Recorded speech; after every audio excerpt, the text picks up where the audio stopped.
बीच भंवर से कर दो हाथ निकलना होगा।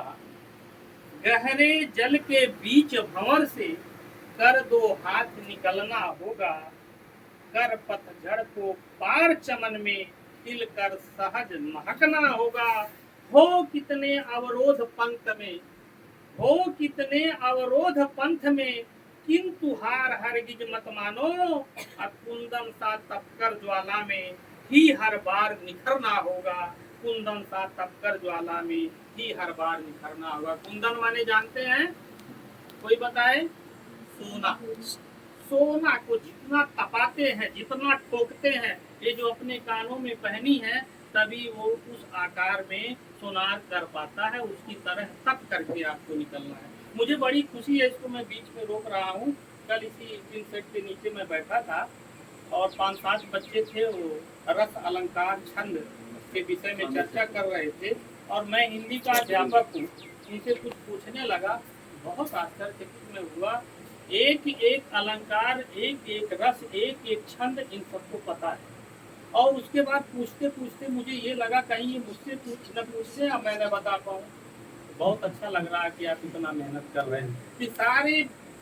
मैं उत्प्रेक्षा भी पूछा और वो भी पूछा, क्या पूछा था? सारी बीच नारी है, किनारी बीच सारी है, ठीक है। भ्रांति भी पूछा, हनुमान के पूछ में लगन न पाई आग, सिगरी लंका जल गई गए निशाचर भाग।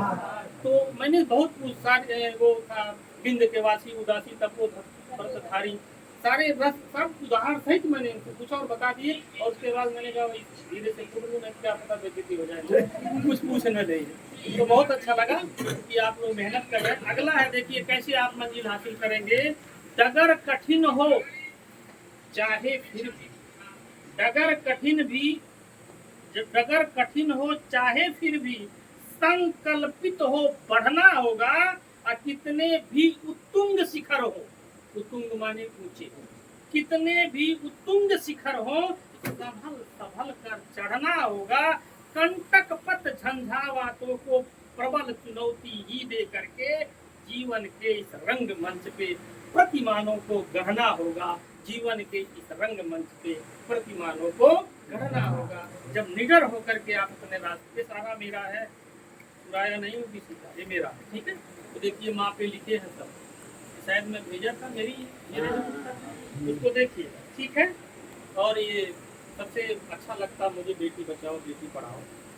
एक स्थिति था सर, इसकी मुझे फील्ड दिखाई दे रहा है, केवल ताश वो यही दिखाई दे रहा है। तो मुझे बहुत अच्छा लगता है और एक सुना रहा हूँ आपको। छोटे छोटे इन पौधों को, छोटे छोटे इन पौधों को अपनी गति से चलने दो। पालो पोसो यत्न पूर्वक तरुणाई में ढलने दो। इनकी खुशबू से सारा जग आनंदित हो जाएगा। मत तोड़ो कच्ची कलियों को, अभी साख पर पलने दो।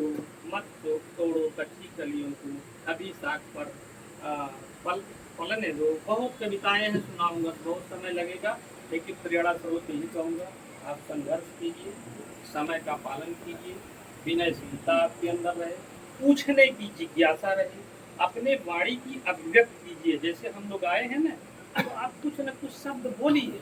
तो हमारी हिम्मत हो यहाँ होती, अगर हम लोग छोटे से अपने विद्यालय पीरियड से ही बोलना न सीखे होते तो खड़े होकर के कांपते हैं। अगर आप सभी हमारे जो साथीगण आए हैं, अगर 500 लोग भी उनके बीच में बोलना है तो कोई हिचकिचाहट नहीं होगा। ये तभी आप सीखेंगे जब आप मंच पे चढ़ के 2 शब्द, 2 कविताएं, ये 2 ज्ञान की बातें कहेंगे तो निश्चित रूप से आपकी वाणी अभिव्यक्ति होगी। लगे रहिए, सतत लगे रहिए, नियमित लगे रहिए, निश्चित रूप से एक दिन सफलता आपके पैर को चूमेगी। बहुत बहुत हार्दिक शुभकामनाएं। जो हमारे बच्चे हाई स्कूल पास हुए हैं और इंटर पास हुए हैं, और जो हाई स्कूल इंटर में जाएंगे उनके लिए उज्ज्वल भविष्य की कामनाएं कि आप अच्छा नंबर लाएंगे।